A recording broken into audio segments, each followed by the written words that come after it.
Dude, one of the craziest jewelry heists in the world just went down, and the way it happened, man, you'll be shocked. In just 7 minutes, a bunch of thieves hit one of the biggest museums in Paris, stole rare jewels, and vanished without leaving even a trace. How the hell did they pull that off? Let's dive in.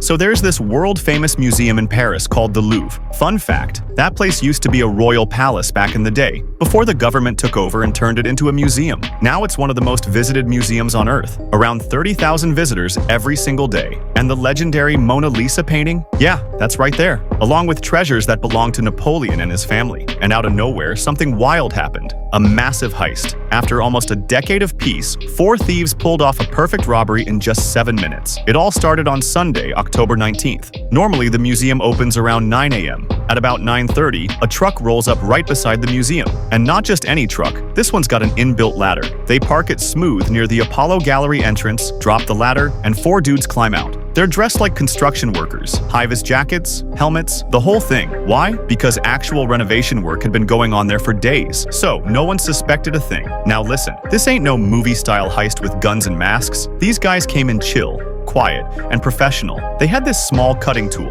sliced through the balcony glass like it was butter, and slipped inside. 2 security guards were on duty. The thieves just threatened them with a tool, told them to stay quiet, and got to work. They cracked open the display and took off with 9 priceless jewels, all from the 19th century. Gifts from Napoleon III to his wife. We're talking next-level stuff. A tiara necklace with 8 sapphires and 631 diamonds. Another jewel with 32 emeralds and over 1,000 diamonds, and another one packed with 200 pearls and 2,000 diamonds. Crazy, right? That's literally the only piece police managed to recover. By the time the alarm system kicked in, security was busy clearing visitors out. So the thieves? Gone. They torched their getaway truck, hopped on superbikes, and blended into Paris traffic. Gone like ghosts. Cops showed up fast, but the fire on the truck distracted them. If not for that, the museum itself might have caught fire. Man, this whole thing was crazy well planned. They came with perfect timing. Perfect disguises, perfect tools, straight-up pro-level operation. Now everyone's wondering why. Was this some billionaire's secret order? Like, hey, get me Napoleon's jewelry, I'll pay whatever it takes? Or just a bunch of expert thieves trying to cash in? But here's the problem. Those jewels aren't just valuable because of the diamonds. They're valuable because of history. You melt them down, you destroy their worth. It's like your dad leaving you an old watch saying, son, I couldn't save much in life, but this watch, this is yours. Then you go sell it for $100, not knowing it's priceless. That's what this heist feels like, man. A waste of history. This robbery has shaken every museum around the world.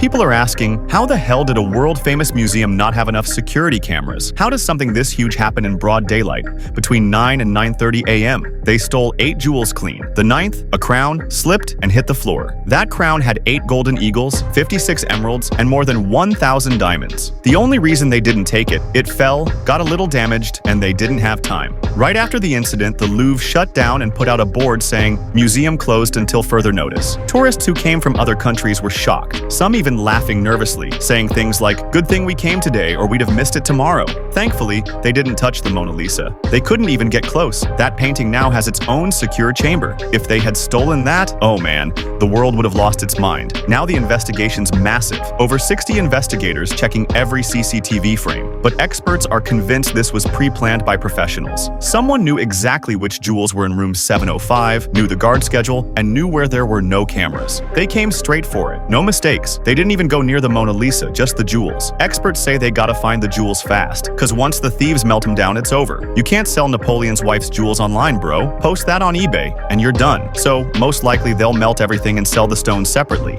And that's exactly what investigators are trying to prevent. You ever heard that saying, you don't know the worth of something till it's gone? That fits right here. The police are under insane pressure now. They can't even reopen the museum until they find those jewels. Cause who's gonna visit the Louvre if its treasures keep vanishing, right? Now this definitely feels like some high-level gang work, man. Straight up money heist vibes. Whoever's behind this, it's no small-time crook. This has inside link written all over it. What do you think? Was this an inside job? Or some billionaire mastermind pulling strings behind the scenes? Drop your thoughts in the comments, cause this Paris museum heist, it's got the whole damn world watching.